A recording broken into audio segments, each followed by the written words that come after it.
another thing that's on the line for Vegas is the tiebreakers between Bear Hugger and Refuse to Die, who are both at 1 and 5. We have the face-off ready, so let's get ready to meet the captains of Refuse to Die, which should be a bag of kittens, and Bear Huggers, which is normally Frizzled. Am I correct in assuming that that's who they are? I see both of them. Good call. All right, Randall, why don't you lead off our questions? So, Refuse to Die. How do you guys feel going into this one? You both are 1 and 5. Are you guys feeling like this is finally it? Are you guys finally going to bring your second win out? Oh yeah. I mean, I think it's going to be a fun fight either way, and I know there may be some feelings with the fact that we've got an old teammate of theirs, but I think this is going to be a fun fight one way or the other. Mind telling us who that old teammate is? Yeah, actually, we have Colonel Angus. Colonel Angus came over from Bear Huggers. He was actually going to be on our team in the beginning, but while I was gone with Washington D.C. for a while, there was kind of a breakdown in communication, and it never quite happened. So, but now it did. So team's all here. All right, so there's a little bit already between these two teams. I'm really excited. I'm going to ask Frizzled and talk to you about kind of like the state of the team. You guys are 1 and 5, also tied with Refuse to Die. But if you win, you're all of a sudden in a 3-way tie for a potential playoff spot, even coming to Vegas. How have you guys really been gathering your men and preparing for this match? Nothing out of the ordinary. Basically, been trying to do about same things we've been doing. Switching it up at this point would just, I don't know, possibly create more confusion. So, all right, I like it. Bear Huggers already brings kind of unique strategies. The last thing I want to talk to is maybe the Bear Huggers. Again, throw it back to a bag of kittens. You guys, in every single one of these series, have been at least able to take a battle off your opponent. You've never been swept before. How are you guys being able to recover from that mentally? Do you think you guys can compete with the top, or is it just something that you guys have to fix, and all of a sudden you guys will be up there again? I think based on stuff we've heard from other teams after the fact is, yeah, I think we can definitely compete with the top. I've gotten, comments saying that we've kept people on their toes more than Fulcrum did. So I think a lot of it's just kind of, tightening things up, and whether it's in the playoffs tomorrow in Vegas in the future, or if it's, season 2, I think we're going to start to see an entirely different team emerge pretty soon. All right, man. I like it. Slow down because you still have to win this match to make it to the playoffs, but I like where you're looking for. So let's go ahead and get the coin flip started, and I believe that Refuse to Die. No, sorry. Bear Huggers is the higher seed, so they will get the coin flip. Go ahead and call in the air, Frizzle. Heads. And heads, and the verdict is tails, unfortunately. So, Bag of Kittens, you will have the choice of map or defer. We'll take Abby. All right, Abby. Cool. It's the first map. Frizzle, what side are you going to pick? Take South. All right, South. All right, gentlemen, good luck in your match. This is everything for your last match of the regular season. Good luck on Abby.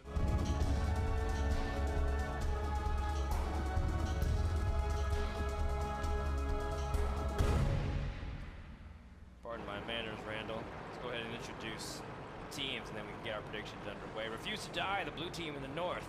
2 5100s, an IS-3, a T-69, and a WC-132. Pretty diverse lineup. I like it. If I say so myself. And Bear Huggers in the south, they will have pretty conventional lineup of 2 5100s, T-69s, and a 1390, which is becoming increasingly popular on this map for scouting pattern. That is an all autoloader lineup for Bear Huggers, but a lot more consistent fire out of Refuse to Die. We've seen a few teams take a little turn towards more consistent fire tanks, kind of shying away from full autoloader setups recently. All right, so Randall, you can go ahead and break down the movement patterns as Bear Huggers is pushing up. Looks like maybe even down the low road with some heavy tanks, as their medium tanks are going to begin moving into position, possibly taking the high road. It looks like Refuse to Die in response will turtle up, or group up actually, on the top of the ramp in C3 and begin stacking in preparation of the Bear Huggers attack, which looks like it is also stalled because everyone was spotted. Not everyone, but enough people were spotted to the point where Bear Huggers said, maybe this is not Did Roy such a take good a idea. shot? Say again. Did Roy take a shot? He's missing 200 health, essentially, 202 health. Maybe he fell. Hopefully not. And interestingly enough, Refuse to Die also saw, so even if he did, I don't even know if you can get 200 as a low roll. Well, Valkyrie was, I don't believe he's anywhere near that. He was running around the backfield, so he, with his 85mm cannon mounting on his 132, is not, would not have been able to get that shot. Bag of Kittens and CMO did get into the Abbey, but I do not believe that Bear Huggers pushed far enough for those T1s to spot them. I don't know where he took that damage. I assume he fell, leaving the base probably in J4 or K4. Probably just bad driving. I guess that's what happened. Now that we have a moment to kind of gather ourselves, do you have any predictions? Now time for predictions. I'd give it to Refuse to Die. I'm gonna give it to Refuse to Die 3-1. What do you think? Okay, I was thinking 3-2 for Refuse to Die. But I would not be surprised if Bear Huggers won. They've beaten the Cazadores, that was actually a very, very nice accomplishment for them as well. Kind of an upset because we thought Cazadores would be one of the best, or sorry, one of the teams that can really perform. But that's kind of the nature of things. There's always that wild card, for better or for worse. Didn't Refuse to Die beat Cazadores? I believe I looked it up. You can go there, check that for me. Refuse to Die also beat Cazadores 2-0. So they've they beat the same team. Yeah, they both beat Cazadores. Very interesting. Such an experienced team, Cazadores, going down to both of these guys. It kind of shows that Bear Huggers has a decent chance, and so does Refuse to Die to become a very decent team. And you know, even Fulcrum, to kind of give you an idea about what Cazadores is for those of you who may have never watched them. Even Fulcrum, the undisputed best team usually in North America, at least when it comes to 742 World Tanks, says that they don't really fear a lot of other teams, but when it comes to Cazadores, it makes them a little uncomfortable because they're not sure what's thrown at them. Yeah, Cazadores certainly was throwing out some crazy strats. And they always do, and Abbey is one of those maps where they kind of... But it looks like maybe because of Refuse to Die picking Abbey, that they decided after their responses, especially to Cazadores on Abbey, that they can probably handle whatever's going to get thrown at them. And actually, we're seeing a lot of flexibility out of Refuse to Die right now. Valkyrie Vewas is pushing down the 8 line here, clearing the outside, and in tow is CMO in a T1 Cunningham.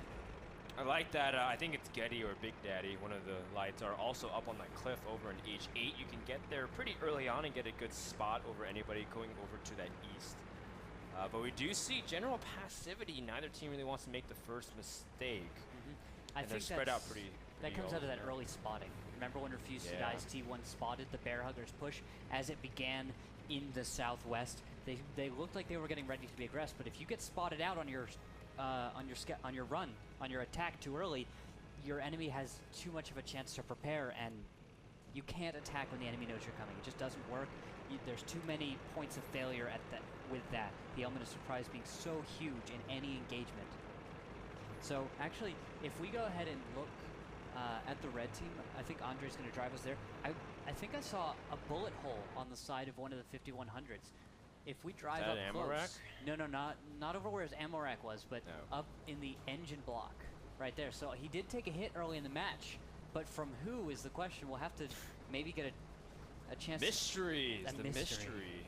Sounds like we need to open up a new game of Clue. Who done it? You shot Roy on West Side Abbey. It was the butler. It's always the butler. Always. Always the butler.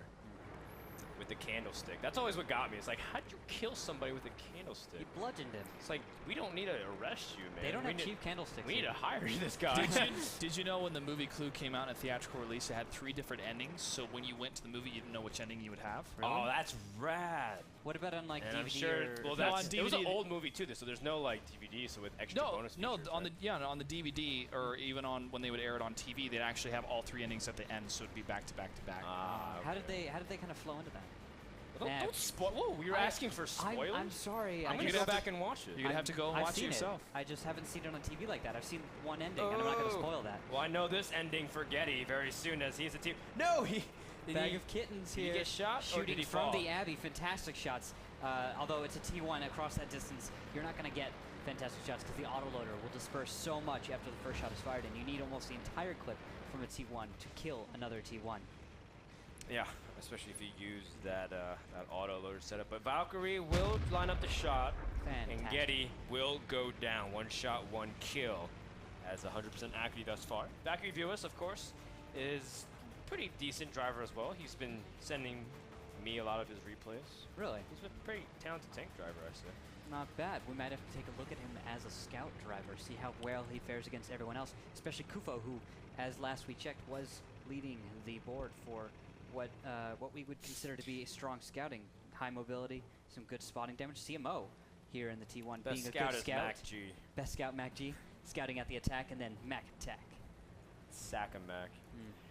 Well, Valkyrie, VOS, and crew are moving closer to right behind the cap as they are trying to see if they can get any good intel. Maybe take out both T1s and get ready to pressure. Bear Huggers, they've been looking for a brawl since the beginning of the game as they charged up the high road over in the 2 line, but they are slowly but surely getting more cornered into the map as Refuse to Die controls a huge portion of Abby. I'm just loving this. Moving up CMO with some cover by Valkyrie Vewas, and at the same time, there's actually a push coming from Refuse to Die as their ISC Springley is leading the way, taking the high road and red base under attack. Start the cap. When, this is going to be great. When Bear Huggers is forced to try and spot him. They want to turn him around, though, don't they? They want him to get him to turn around before he's able to do anything. Oh, but it won't matter. Getty got taken out immediately. Static taking a hit, but trading. Springley doing much more damage in the opening fire, and here it begins the engagement uphill for Refuse to Die, but Bear Huggers taking so much damage to the beginning.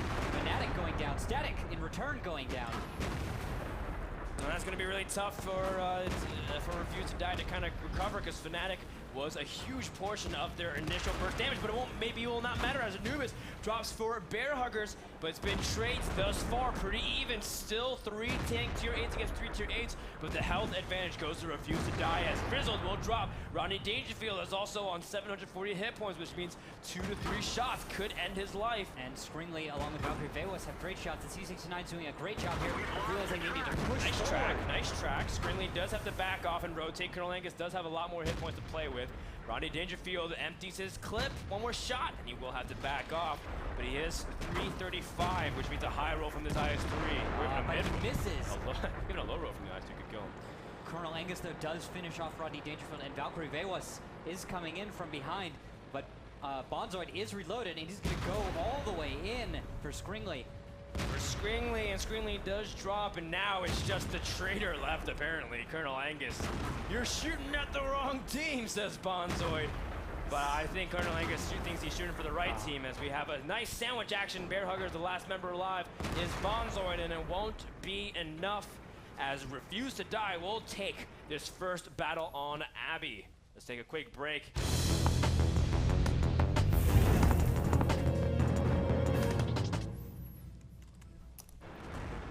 Welcome to Proc.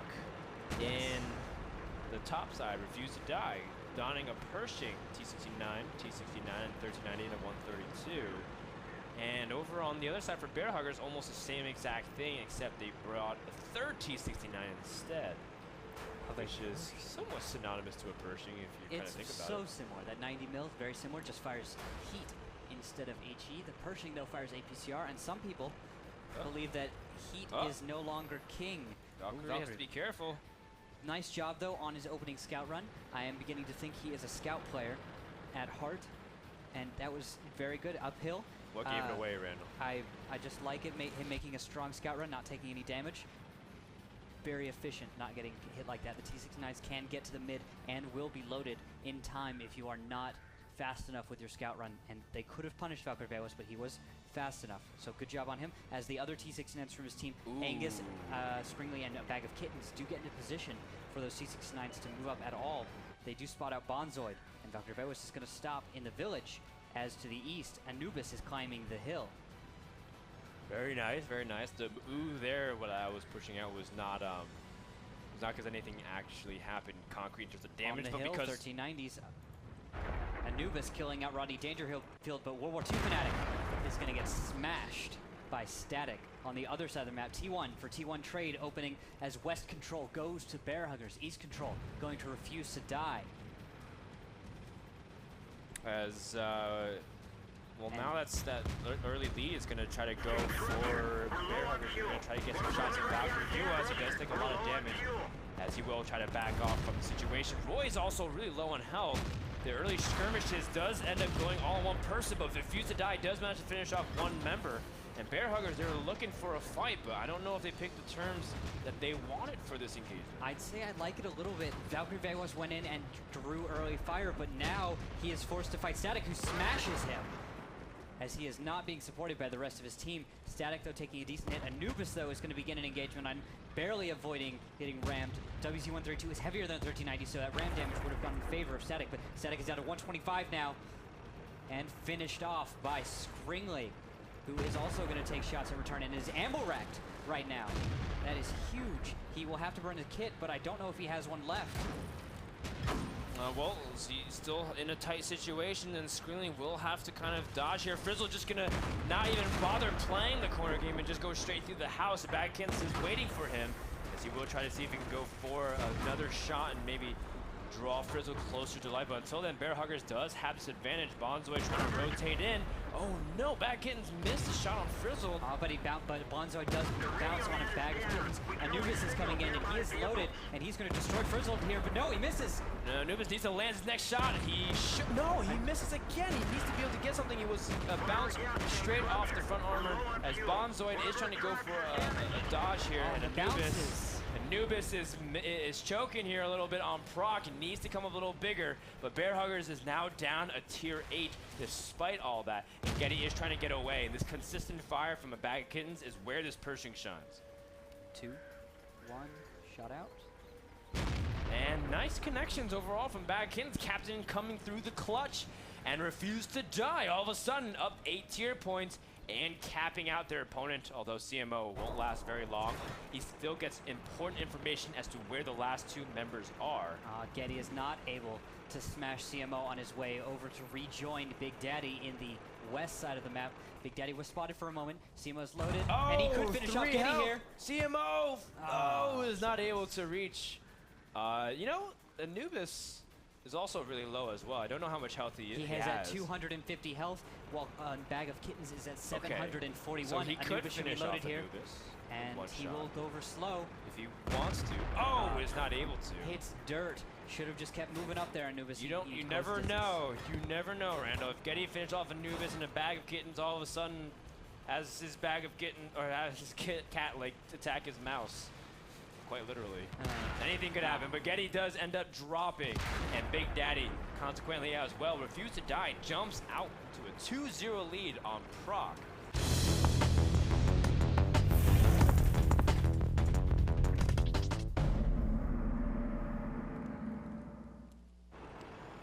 All right, so here we go. Round number 2. Refuse to Die is on the west side. They have 2 AMX 5100s, 2 T69, and a 1390. Almost the same thing for the Bear Huggers, although they did go for 3 T69s. Once again. That does kind of betray a different play style, though. I'd expect a lot more hill games out of the Bear Huggers, possibly making some kind of mid-push, although if they do go up to the grinder, they do have some nice hold-downs there. Looks like a Bag of Kittens going for an opening scout run in the grinder, and he will meet Frizzled. May see an early fight here from the 2 of them. An early collision. A Bag of Kittens does manage to take a little bit more damage, as he did get some shots from Bear Huggers. But fantastic job flipping away as Scringley gonna try and support his battle buddy, realizing it's not the smartest thing to start supporting him there. But 5100s up top. Colonel Angus and World War II Fanatic do put a few hits out, punishing Getty. Well, Getty does take a little bit of damage, but nothing too much to worry about compared to someone like a Bag of Kittens. World War II Fanatic also took some exchange. And in the end, you kind of have to think about the health overall, because sure, it's as close as it can to be a mirror without it actually being a mirror with a T69 and an AMX 5100. A Bag of Kittens has taken so much damage. He is 245. Yeah. So you have to give that advantage in favor of the Bear Huggers right now. And they've grabbed some great positions. They even have an opportunity to get high ground advantage on the grinder. There are 2 amazing just raised pedestals for those T69s off to the right and then off to the east of where Bag of Kittens currently is. From there, they could really punish Refuse to Die if they figured out those positions. Although Bear Huggers is still kind of, I mean, I hear what you're saying right now. I'm just saying that Bear Huggers really hasn't advanced any farther down the position. Well, they have advanced. Frizzled all the way in the backfield is going to take out Hired Gun. And shots are going to go out on Colonel Angus, because T69s and 5100s have a great high ground. It's a great fire bit from Big Daddy, actually hitting Colonel Angus a few times, as Colonel Angus puts out shots on a 1390, but I don't think they'll connect. Virgil gets away safely. This is so hard to figure out. This is great crossfire. And oh wow, Colonel Angus has lost his gunner and his ammo rack along with his engine. He is, and I don't know if he's burned his kit. He's hurting, man. He doesn't. He needs to do something about his tank, because having those many important guys down.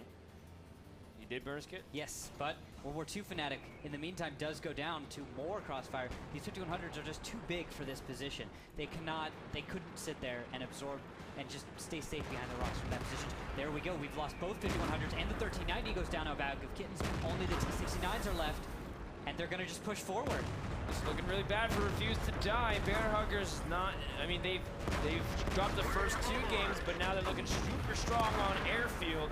And now it's down just a Valkyrie view as 1 versus 6. As Bear Huggers is able to out-brawl and out-position their opponents. Refuse to Die really wasn't able to do anything this entire game relative to what they wanted. Best part is, Bear Huggers was able to win pretty convincingly. This has to be a great boost to their confidence. They will finish it off and send it into battle number 4.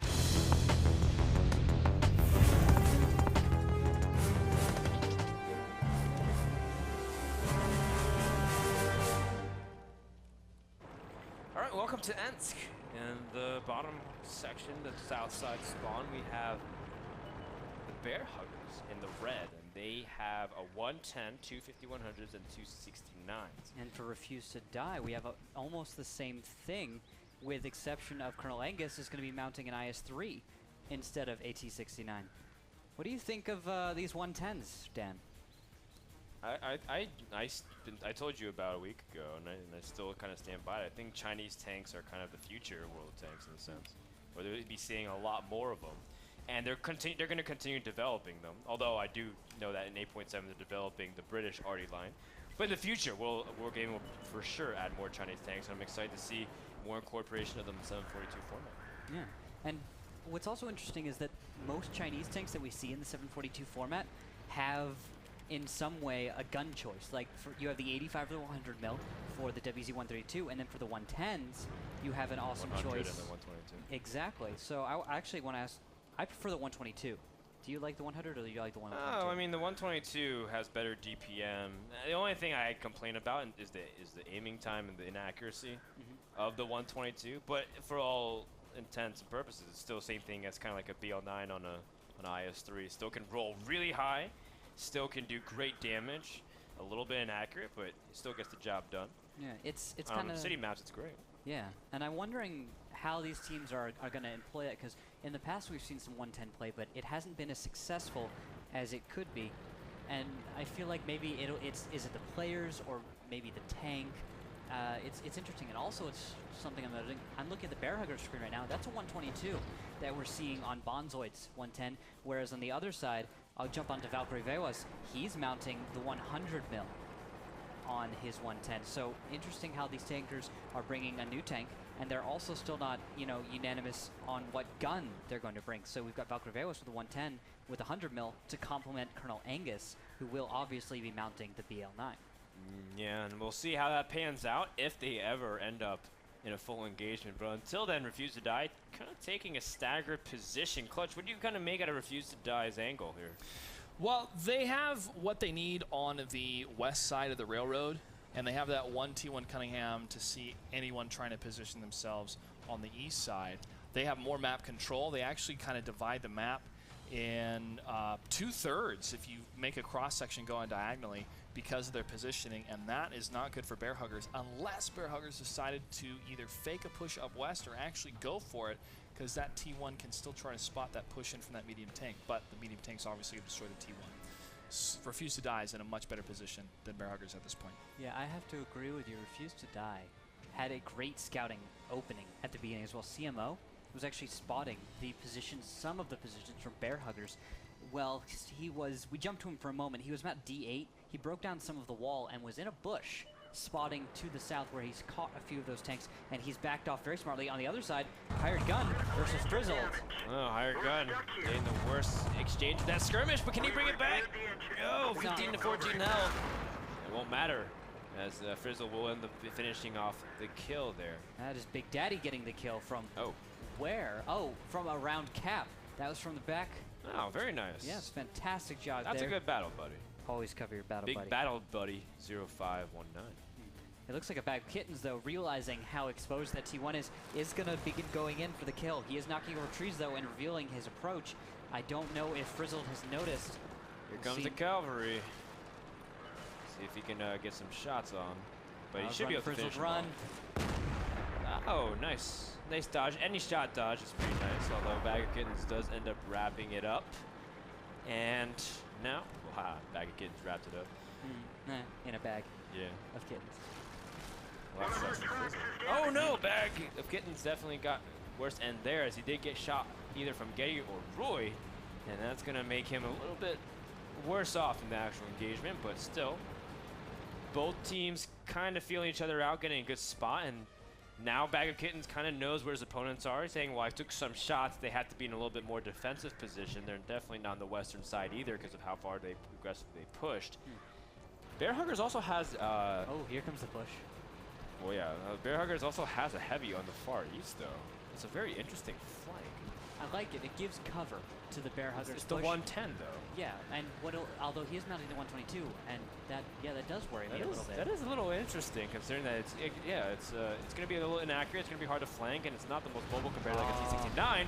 But we'll have to see the actual engagement in just a second and see how that pans out. Fnatic taking early shots from multiple members of Bear Huggers as they are on cap, but that's not their focus whatsoever. Anubis does get tracked, has to use his repair kit and get ejected from the situation. Fnatic does drop.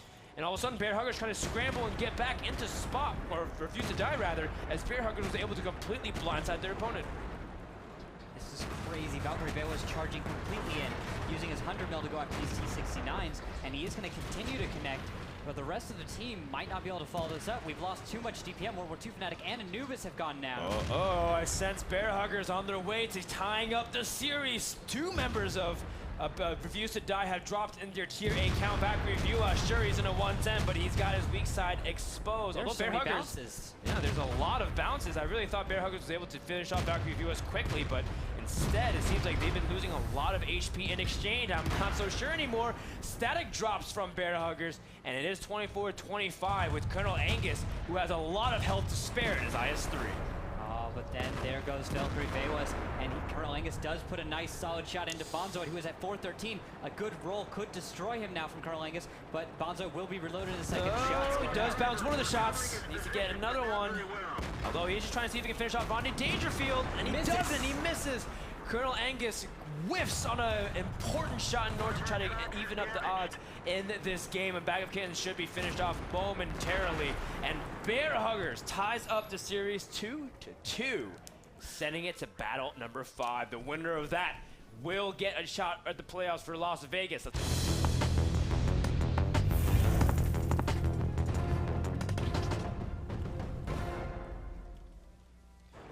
Welcome to Ruinberg. Refuse to Die, the blue team in the south, donning two 5100s, two T69s, and a WZ-132. Over in Bear Hugger land, I kind of like it. Two 110s and a 5100 along with T69 and 1390. Nice flexibility with, once we get a look at it, maybe some great alpha out of those 110s, depending on if they bring the 122. This all depends on the gun they bring.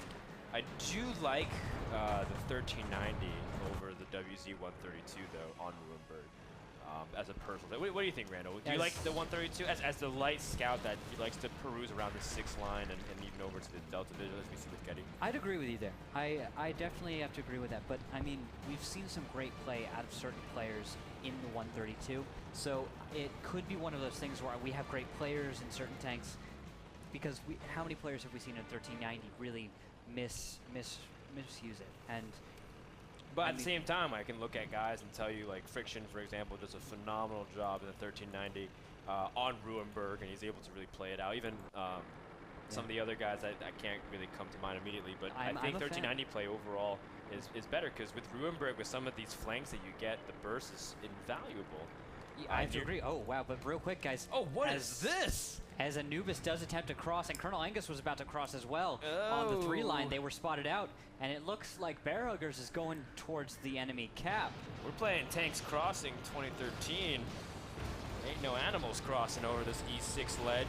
The only person left is the T1 and Rodney Dangerfield, or was it Big Daddy? Won't matter either way. Bear Huggers trying to go for a interesting push over from north to south. You don't see this every day on Ruinberg. They are crossing and going to try and take the enemy's cap.